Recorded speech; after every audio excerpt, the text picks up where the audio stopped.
ये बात है एक बहुत छोटी जगह है। आप में से कुछ लोग जानते हैं जो मध्य प्रदेश में एक जगह है चाचोड़ा। जगह का नाम यही है कि चाचोड़ा एक जगह, छोटी सी जगह थी चाचोड़ा, तहसील प्लेस थी। मेरे फादर की वहां पोस्टिंग थी सिविल जज के रूप में।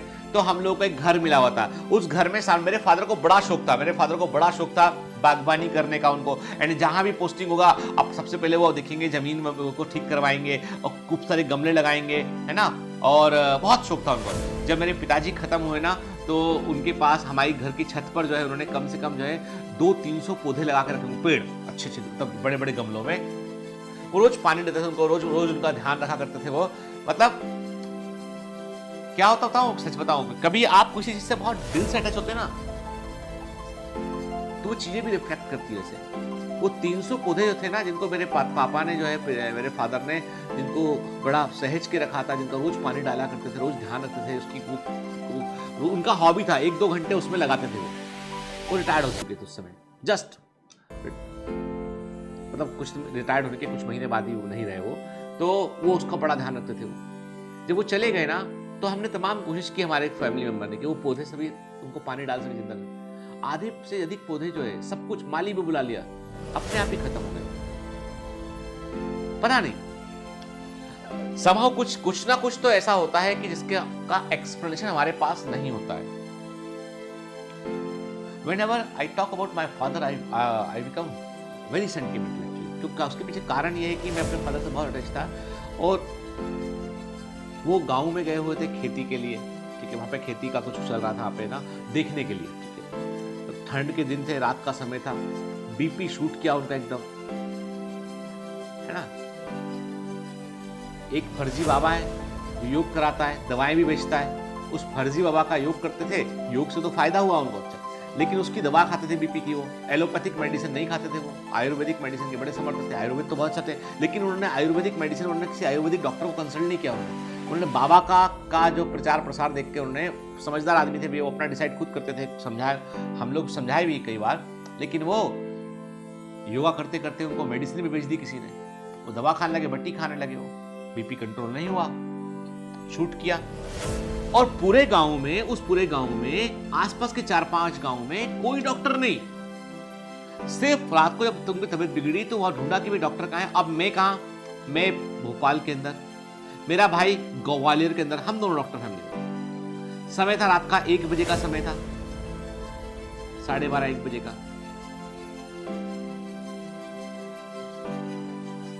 दुनिया का सबसे खतरनाक कॉल जो मैं मिस कर गया, नहीं उठा पाया कॉल। भाई को कॉल किया, भाई की नाइट ड्यूटी थी, भाई ने भी कॉल नहीं उठा पाया। उसके पास फोन ही नहीं था, मुझे लगता शायद, छोटे वाले भाई के पास समय, बहुत पुराना, ये 2008 की बात है। अब क्या हुआ बेटा, क्या हुआ ये कि कोई देखने वाला, कोई बीपी चेक करके बता दे कि भैया बीपी का एक मेडिसिन दे, या उनको जो है वो एक जो है डायूरेटिक दे दे, ताकि कि वो फ्लूइड वॉल्यूम कम हो सके। मतलब वहां पे कंट्रोल करने की संभावना थी इनिशियली, नहीं,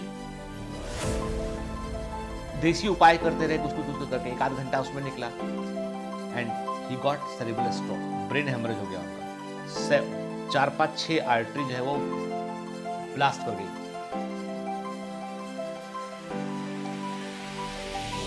उसके बाद उन्हें लेके आए भोपाल। रात में मुझे फ़ोन किया, मैंने फ़ोन देखा कि मम्मी का 3 फ़ोन आया। रात को 1:30-2 बजे देखा, 2 बजे देखा मैंने, फ़ोन लगाया, बोले भोपाल लेके आ रहे, हॉस्पिटल कब अरेंज करो। फटाफट हमने जो है वो एक वहाँ का भोपाल का अच्छा हॉस्पिटल, नेशनल हॉस्पिटल, उसमें बात की डॉक्टर साहब से। उन्होंने रात को खुलवाया। रात को वो लोग बोले कि साहब आ जाने दो, हम तो बाहर ही खड़े स्ट्रेचर लेकर के। सब कुछ किया उन्होंने। रास्ते में गाँव से शहर आते के दौरान रोड प्रॉपर था नहीं, रास्ते में जीप भी खराब हुई, 1 घंटा जीप में लगा, लेके आके आए वो, उठ के जब लेके आए यहाँ पे तो 17 डेज कोमा में रहे वो, और उनको नहीं बचा पाए। आपको बता दूं कि डॉक्टर का क्या इंपॉर्टेंस है। मेरे पिताजी को उस समय किसी ने जो है वो 1-2 इंजेक्शन जो होते हैं, कुछ दवाएं होती वो दे दी होती उस समय, उनको प्रॉपर चेक कर लिया होता है, टाइमिंगली उनको इनिशियली ट्रीटमेंट वहाँ से मिलना शुरू हो गया होता, तो वो आज मेरे साथ होते। इतना फर्क है बेटा डॉक्टर का। जब तुम ये पढ़ते हो ना और तुम सोचते हो कि तुमको इतना पढ़ना पड़ेगा सर, तो ये दिमाग से निकाल दो बेटा, मेरे जैसे कई लोग होंगे जिनके पिताओं को जरूरत होगी तुम्हारी, मेरी जरूरत कई लोगों को होती, बेटा वो जो चीज़ है ना वो अलग है, वो इसलिए जो है जब पढ़ने बैठते हो ना तो हमेशा ये सोचा करो कुछ बड़े काम के लिए पढ़ रहे हैं बेटा, ठीक है ना। चलिए लौट के आते हैं हम सब के, मैं बता रहा था कि ये मेरे फादर पोस्टेड थे तो उस समय हम बगीचा का बड़ा शौक था उनको, तो वो बगीचा लगाया करते थे उठ के। तो